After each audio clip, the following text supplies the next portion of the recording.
Hey guys, what is up? AwesomeTheSauce here. Hope you guys are having a great day. Welcome to another amazing video about the new spells that are coming in the next LEMURIA update. Now, if you missed the first video, you're probably going to want to watch that, but that basically revealed one new spell just on this channel alone, and just a couple of other spells that have been leaked by Ratbeard himself. Now, since the making of that video, there have been new spells that have been revealed, and I'm going to link them in the description, but basically it's on the Final Bastion site. Well, I went over to Final Bastion. Honestly, not only were these spells really cool, some of the stuff that they talked about was really cool, and I wanted to weigh in. So without further ado, let's get into the 3 new spells that we now know about that are coming in the next LEMURIA update, and also some things that we know about how these spells work. The first spell that I wanted to talk about is a spell called Onis Attrition. I think that's how you say it, but anyways, the mechanic on this is actually absolutely cracked, especially because I think one thing that I've heard a lot of people talk about, and I totally agree with this, it's that too many people and too many schools in the game right now.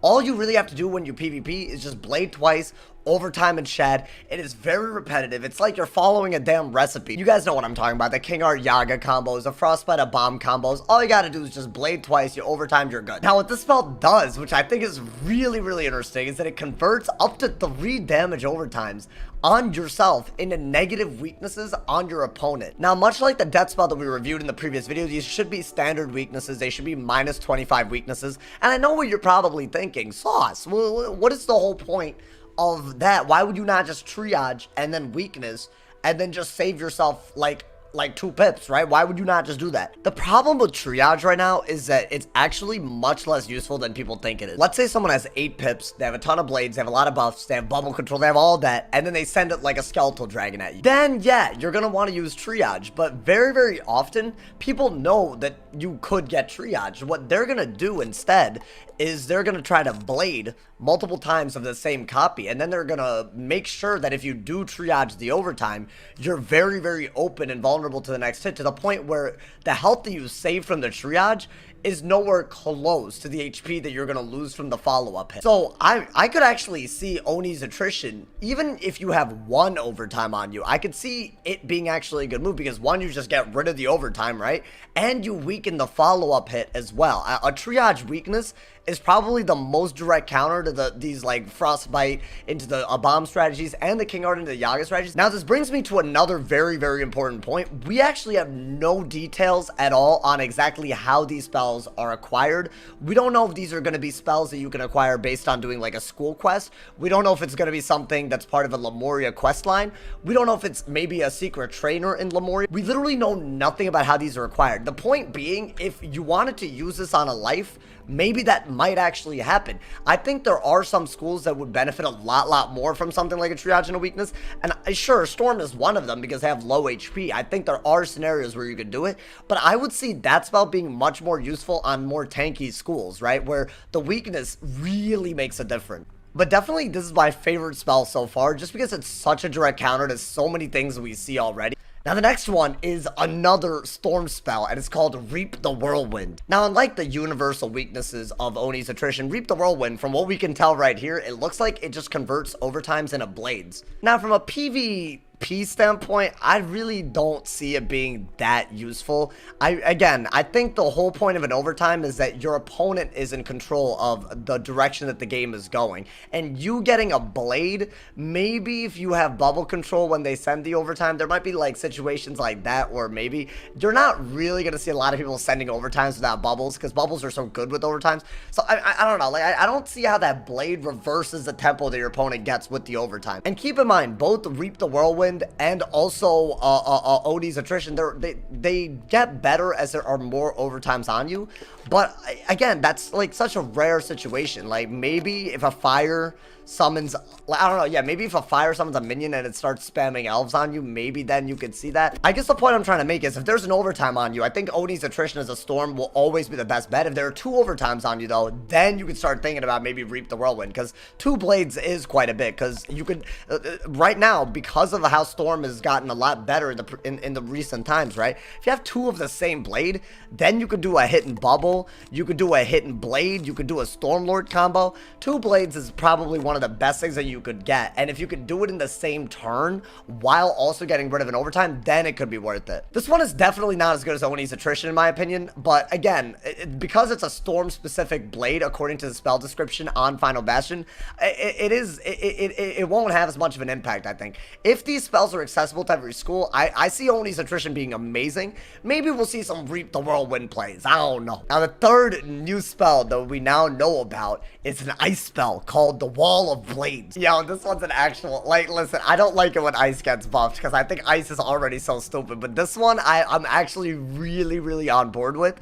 In case you guys are wondering what this spell does, I mean, it's kind of obvious, right? If you have 3 blades on you, those blades leave, and then the Ice Wizard turns them into towers, I guess. So you could go from having 3 blades on you to an Ice Wizard having 3 tower shields on them. Now, I know what you guys are thinking. Oh, King Art Yaga combos are never going to work against ice and they're going to be overpowered. But the thing is, Myth still has a spell, if you guys remember, called Betrayal. And it can literally convert shields into traps. So even though, yes, you can convert blades into shields, those shields can get converted into traps. So yes, it is a pretty hard counter to Myth in a lot of ways, but I see this specific spell being a lot more useful against other schools like Fire, like Death, those schools that blade very heavy. And I'll be honest, I'm actually very unsure of why it's even needed if it's a 50 shield, because I really don't see like Death needing to be worse against ice. You feel me? I maybe a little bit of a fire nerf against ice would be okay, I guess, but even them,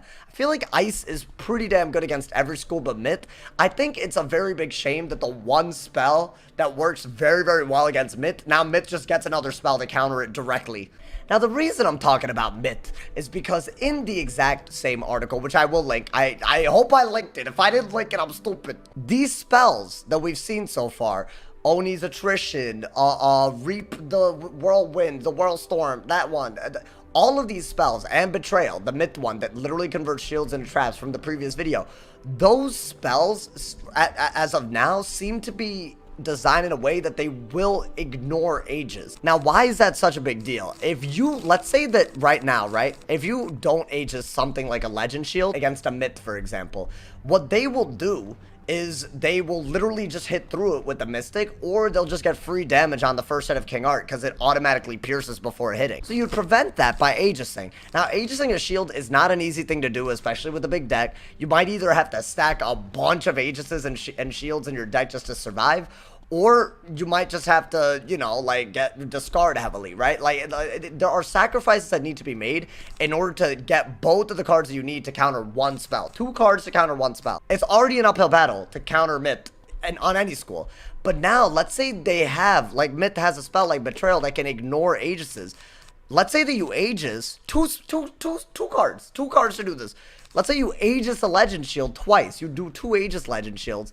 What I'm hearing is that Betrayal will literally convert an Aegis Death Shield and 2 Aegis Myth Shields into 3 traps. And now your 4 cards that you put in to countering other spells can now get countered by Betrayal because it ignores Aegis for some reason. You're already sacrificing deck space and cycling in order to get these Aegises on these shields. And even if you do Aegis, it's not like they can't just go for a Minotaur if they really want to. Myth has so many options that I think ignoring Aegis on a shield removal spell, that one, I don't know about that.